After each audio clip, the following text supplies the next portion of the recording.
अक्सर आध्यात्मिक किताबें पढ़ना हमारे लिए बहुत टफ और एक बोरिंग काम बन जाता है।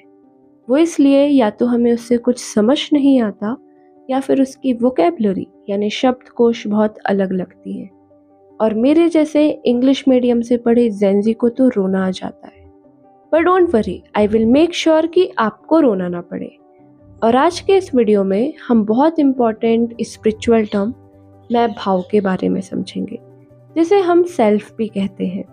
अब इस शब्द के दो मतलब हैं, एक अहंकार से और दूसरा अपने सच्चे स्वरूप से, जिसे हम true self and false self भी कह सकते हैं। स्पिरिचुअल बुक्स में स्मॉल एस से लिखे सेल्फ का मतलब ईगो से है और कैपिटल एस से लिखे सेल्फ का ट्रुथ या हायर सेल्फ से है।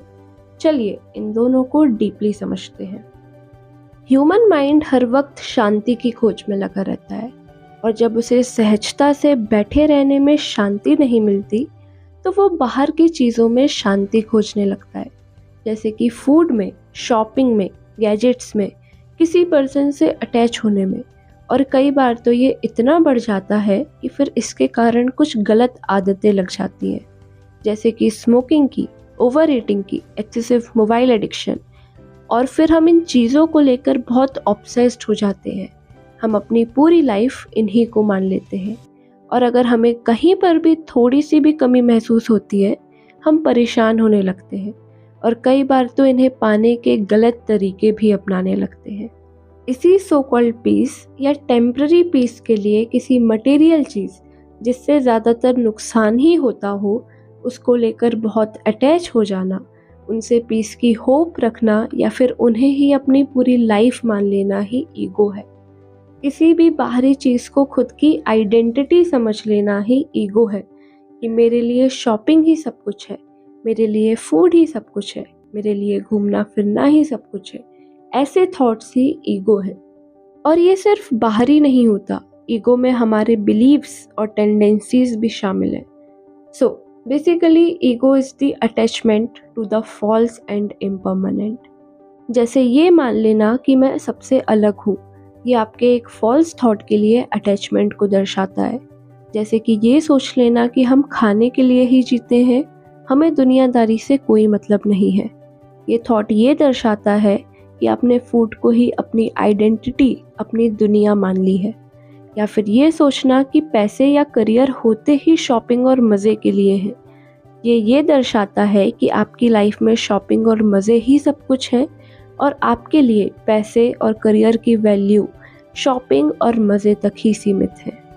किसी फ्रेंड के एक दिन मैसेज ना आने पर गुस्सा होने लगना या फिर थोड़े बहुत पिंपल्स निकलने पर खुद से नफरत करने लगना और उन्हें ढकने के लिए अलग अलग प्रकार के कॉस्मेटिक्स का यूज़ करना, या फिर ये मान लेना कि मैं गुस्सैल ही हूँ, मैं बदल नहीं सकता, ये मेरा स्वभाव है, ये आपके एक फॉल्स टेंडेंसी के प्रति आपके अटैचमेंट को दर्शाता है। ये सभी ईगो के डेली लाइफ एग्जाम्पल्स हैं और ये सभी थॉट्स ये दर्शाते हैं कि हम किसी फॉल्स और इम्परमानेंट थॉट से अटैच हैं। So again, ego is the attachment to the false and impermanent. ये पूरी तरह से खुद से ना मिलने का बहाना है। ये खुद के थॉट्स और खुद की ही लाइफ से एस्केप करने का बहाना है। ईगो आपके अंदर की अशांति और खालीपन है, जो हर चीज़ का यूज़ करके खुद को भरना चाहती है और उसको अगर एक से शांति नहीं मिलती तो दूसरी चीज़ आजमाती है और ऐसा करते करते हमें कंजम्पशन की आदत लग जाती है। जैसे एक छोटा सा बच्चा है जो बहुत चंचल है, रो रहा है, अगर उसे थोड़े बहुत छोटे छोटे खिलौने मिल जाएं, वो तुरंत शांत हो जाएगा, तुरंत हंसने लगेगा। कुछ इसी तरह ईगो भी है। वो एक बेचैनी है, एक चंचलता है, जिसे कुछ चाहिए, जैसे ही उसको वो चीज़ मिल जाएगी वो तुरंत शांत हो जाएगा। पर इमेजिन करिए कि अगर वो बच्चा सिर्फ और सिर्फ हमेशा छोटे खिलौनों में ही लिपटा रहेगा, तो क्या वो बड़े खिलौने खेल पाएगा, दुनिया के बड़े खेल देख पाएगा? कुछ ऐसा ही हाल हम सभी का है। हम सभी लोग मटेरियल और इम्परमानेंट चीज़ों में इतना खो चुके हैं कि अब हमारे लिए ये दुनिया की बड़ी और अद्भुत चीज़ें देखना काफ़ी टफ हो गया है, पर नामुमकिन नहीं। आध्यात्मिक किताबों में आप पाएंगे देह अभिमान जैसे बड़े बड़े शब्द, ये शरीर से अटैचमेंट भी ईगो है, पर इतनी ऊंची बातें हमें बिगिनिंग में समझ नहीं आएंगी। हमें अभी अपनी डेली लाइफ को बेहतर बनाने की, सही मायने में पीसफुल होने की कोशिश करनी चाहिए। बाकी ये देह अभिमान जैसे बड़े बड़े शब्द हम बाद में भी समझ सकते हैं। अब हम बात करते हैं ट्रू सेल्फ या हायर सेल्फ की। हायर सेल्फ का बेसिकली मतलब होता है माइंड के सही सेंटर से ऑपरेट करना। माइंड के दो सेंटर्स हैं, एक वो जहाँ से हम कंडीशनिंग से ऑपरेट करते हैं, जो भी हमें हमारे पेरेंट्स, टीचर्स, सोसाइटी, पॉलिटिशियंस, धर्मगुरु या जिन्हें भी हम फॉलो करते हैं, उन्होंने जो भी हमें सिखा दिया उसे बिल्कुल सच मानकर उन्हें एक्सेप्ट करके वैसे ही एक्शंस लेने शुरू कर देते हैं, कंडीशनिंग के सेंटर से ऑपरेट करने लगते हैं। और दूसरा है समझ का सेंटर, जिसमें हम खुद से हर एक डिसीज़न में बार बार क्वेश्चन पूछते हैं कि जो भी चीज़ मैं कर रही हूँ, जो कुछ भी मैं सोच रही हूँ या मान रही हूँ, वो क्यों मान रही हूँ, उसका सही रीज़न क्या है। क्या उसका रीज़न ग्रीड है या सेल्फलेसनेस है? क्या उसका रीज़न इंस्टेंट ग्रेटिफिकेशन है या लव है? क्या उसका रीज़न कंजम्पशन है या क्रिएशन है? या उसका रीज़न बदला लेने की भावना है या सही एक्शन लेने की? क्या उसका रीज़न मज़े हैं या प्यार है? या फिर रीज़न डर है या इनसिक्योरिटी है? और जैसे जैसे हम इन क्वेश्चंस में डूबते जाते हैं, धीरे धीरे हमारे रॉन्ग रीजंस, जिसे हम ईगो या फॉल्स सेल्फ भी कह सकते हैं, वो डिज़ोल्व होते जाते हैं और हम हायर सेल्फ की ओर बढ़ते जाते हैं। जैसे जैसे ये गलत और सही ट्रेट्स की समझ बढ़ते जाती है, हम माइंड के सही सेंटर से ऑपरेट करने लगते हैं।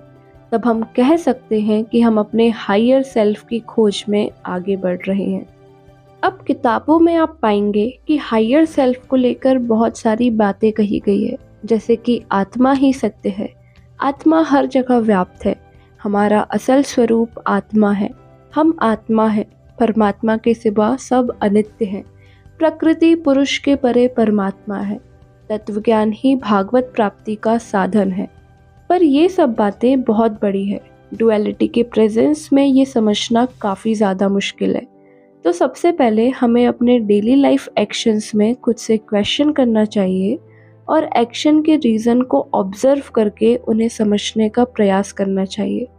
जैसे जैसे हम समझने लगेंगे, हम अध्यात्म की बड़ी बड़ी सीख भी समझने लगेंगे।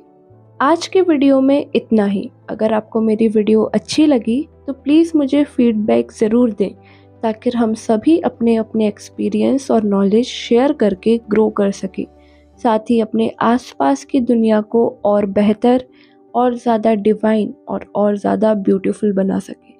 Thank you.